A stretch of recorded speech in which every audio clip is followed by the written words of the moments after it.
के पहाड़ों के बीच एक छोटा सा गांव था, जिसका नाम था जबरदूत।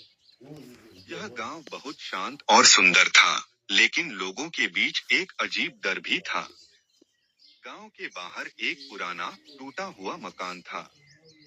लोग कहते थे कि उस मकान में रात के समय भूत दिखाई देता है। इसलिए शाम होते ही कोई भी उस रास्ते से नहीं गुजरता था। एक दिन गांव में दो युवक आए, जिनके नाम विक्रम और सुरेश थे। दोनों की उम्र 20 साल से अधिक थी और दोनों बहुत बहादुर माने जाते थे। उन्होंने जब गांव वालों से उस पुराने मकान और भूत की कहानी सुनी, तो उन्हें विश्वास नहीं हुआ।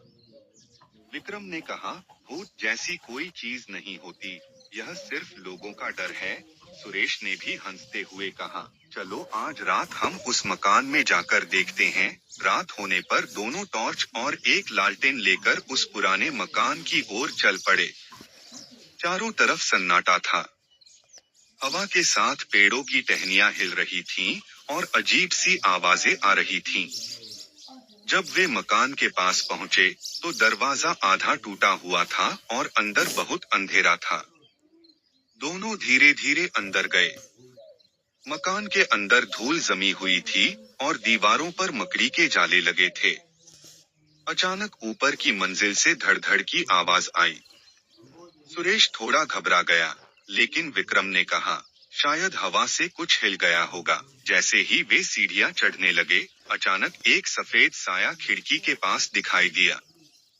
वह धीरे धीरे हिल रहा था। दोनों कुछ पल के लिए रुक गए।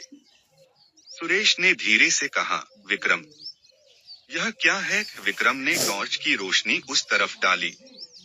रोशनी पड़ते ही पता चला कि वह कोई भूत नहीं था, बल्कि एक पुरानी सफेद चादर थी जो हवा से हिल रही थी। दोनों हंस पड़े। लेकिन तभी पीछे से फिर एक अजीब सी आवाज आई। उन्होंने मुड़कर देखा, तो एक पुराना दरवाजा हवा से बार बार टकरा रहा था। अब उन्हें समझ आ गया कि गांव वाले जिस भूत की बात करते थे, वह असल में हवा, अंधेरा और पुराने मकान की आवाजें थीं। लोग डर के कारण उसे भूत समझ लेते थे।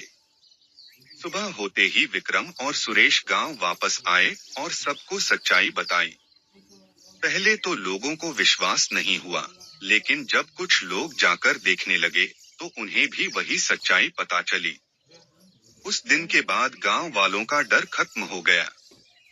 लोग समझ गए कि कई बार डर हमारी कल्पना से पैदा होता है।